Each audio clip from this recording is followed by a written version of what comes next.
चलो આજના લેક્ચરમાં આપણે શાફ્ટના એક્ઝામ્પલ જોવાના છે, બરાબર? કે શાફ્ટના કઈ રીતના આપણે ડિઝાઇન કરવામાં આવે છે એ પહેલાં આપણે ડિઝાઇન પ્રોસેસ જોઈ લઈએ. શાફ્ટની આખી ડિઝાઇન પ્રોસેસ કઈ રીતના હોય, એના એક્ઝામ્પલ કઈ રીતના આવશે એ ભણશું. કારણ કે શાફ્ટમાં આપણે ખ્યાલ છે કે ટોર્શનલ લોડ લાગે છે, બરાબર?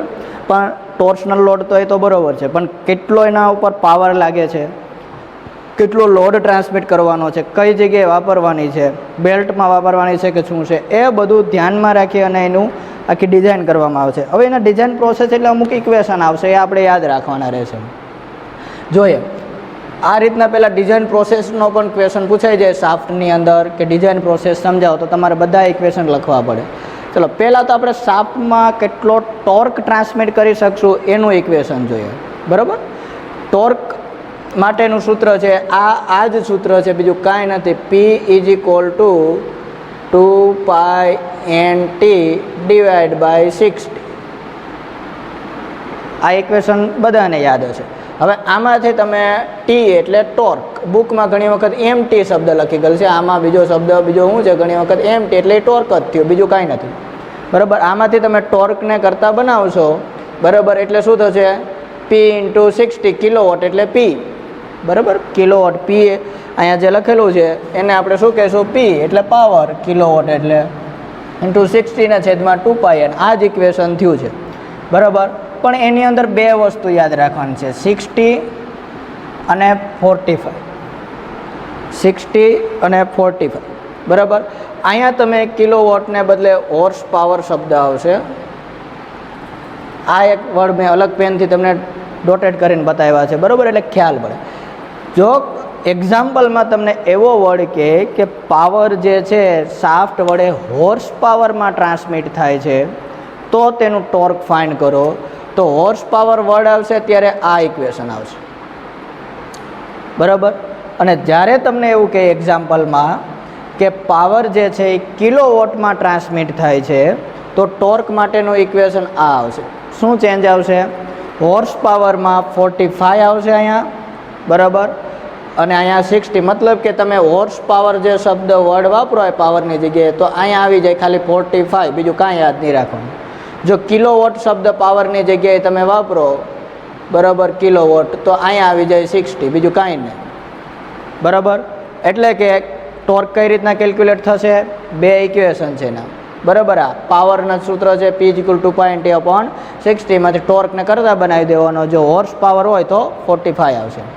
હવે ટોર્ક જો આપણે બેલ્ટ માટે વાપરતા હોય અને ઘણી વખત યુઝ કરતા હોય તો એમાં ટોર્ક ફાઇન્ડ કરવાનું હોય તો આ ઇક્વેશન આપશે, T1 - T2 × R. ટેન્શન, બરાબર? સ્લેક સાઈડનું અને બેલ્ટ ડ્રાઈવમાં તમે ઇક્વેશન જોઈ જાય, ટાઈટ સાઈડ અને સ્લેક સાઈડ બંનેના ટેન્શન અને એની રેડિયસ, બરાબર? આખી એ સાથેથી આપણે ટોર્ક મળશે, બરાબર? નેક્સ્ટ છે શાફ્ટ પર ઉદ્ભવતા સ્ટ્રેસ. કેટલા પ્રકારના શાફ્ટ ઉપર સ્ટ્રેસ લાગે? મેઇનલી બે લાગે, બરાબર? મેઇનલી બે. આમ તો ઘણા બધા સ્ટ્રેસ લાગે, પણ આપણે જોઈએ કેટલા સ્ટ્રેસ લાગે. શિયર સ્ટ્રેસ લાગે શાફ્ટ ઉપર, બેન્ડિંગ સ્ટ્રેસ લાગે, ટેન્સાઇલ સ્ટ્રેસ લાગે, ક્રશિંગ સ્ટ્રેસ લાગે. તો એ બધાને ઇક્વેશન છે, એ આપણે જોઈએ. શિયર સ્ટ્રેસ માટેનું ઇક્વેશન છે τ = MT ટોર્ક/Z, મતલબ કે સેક્શન મોડ્યુલ. હવે એ જ પ્રમાણે બેન્ડિંગ સ્ટ્રેસ માટેનું ઇક્વેશન છે MB/Z. ટેન્સાઇલ સ્ટ્રેસ માટેનું ઇક્વેશન આ તો વર્ષો જૂનું છે, બરાબર? ઇક્વેશન કયું છે? σ = પ્રેશર/એરિયા. એરિયા એટલે π/4d². જો હોલો શાફ્ટ હોય તો શું થઈ જાય? DO² - D1², બરાબર? અને ક્રશિંગ સ્ટ્રેસ એટલે આ જ, પણ ખાલી ચેન્જ શું આવશે? અહીં PC આવી જાય ને અહીંયા શું આવી જાય? જે લોડ હોય એ શું આવી જાય? ટેન્સાઇલ લોડ માટે PT આવી જાય. રેડી? આ બે વસ્તુ, બરાબર? શિયર સ્ટ્રેસનું ઇક્વેશન MT/Z, σb નું ઇક્વેશન MB/Z, ટેન્સાઇલ સ્ટ્રેસનું ઇક્વેશન આ. હવે મેન વસ્તુ છે જે આ છે ડાયામીટર, બરાબર? ડાયામીટરનું ઇક્વેશન છે √3 છે, બરાબર? ઘનમૂળ આપણે ભાષામાં કહીએ છીએ, ઘનમૂળ. 32 MB બેન્ડિંગ મોમેન્ટ/π, બરાબર? અથવા તો MT તમે અહીં કહો, બરાબર? જે તે વસ્તુ હોય × σt, બરાબર? MT × σt. આ ઇક્વેશન જે છે એ ખાસ યાદ રાખવાનું, કારણ કે બધામાં યુઝ થશે. જો હવે એક્ઝામ્પલ જોઈએ એટલે વધારે ખ્યાલ પડશે આ ડિઝાઇન પ્રોસેસનો આપણે, બરાબર. આ ડિઝાઇન પ્રોસેસ સાઈડમાં લખીએ એના માટેના આપણે એક્ઝામ્પલ જોઈએ એટલે ખ્યાલ પડશે. જો એક્ઝામ્પલમાં એક એવું છે કે એક સોલિડ શાફ્ટ આપેલી છે કે તેના ઉપર 80 હોર્સ પાવર તમે ટ્રાન્સફર કરો છો. કેટલો પાવર ટ્રાન્સમિટ કરો છો?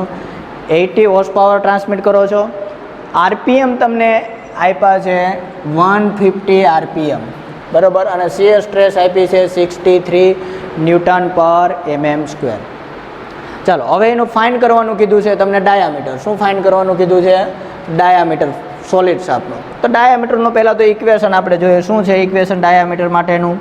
કે D = આ રીતના ઇક્વેશન છે. હવે એની અંદર આપણે કેટલી વસ્તુ આપેલી છે તો કે ઇક્વેશનની અંદર આમાં શિયર સ્ટ્રેસ આપેલી છે એટલે અહીંયા શિયર સ્ટ્રેસ આવશે, બરાબર.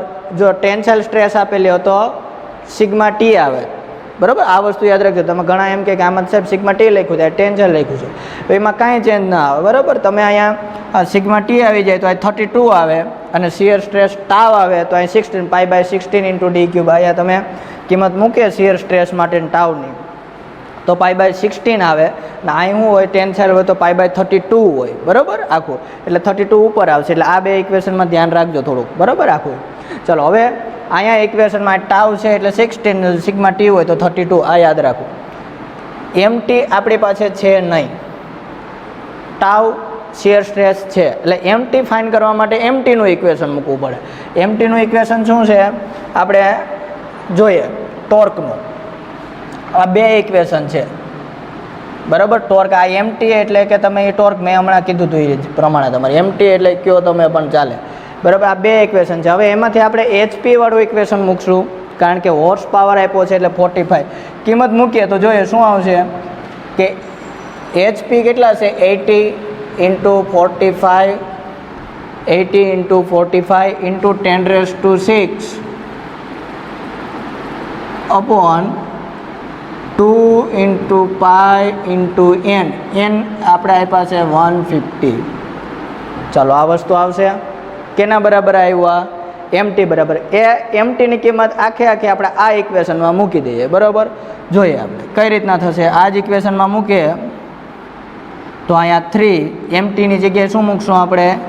80 × 45. આનો આન્સર તમે લ્યો તો પણ ચાલે, બાકી ડાયરેક્ટ મૂકી દો તો પણ કાંઈ વાંધો. 10⁶ બરાબર અપોન 2 × π × 150 બરાબર. આ એમટીની કિંમત મૂકી મેં. ઇન્ટુ ઉપર શું છે? 16 બરાબર છેદમાં પાઈ ઇન્ટુ ટાવ. ટાવની કિંમત છે 63. રેડી? પાઈ ઇન્ટુ 63.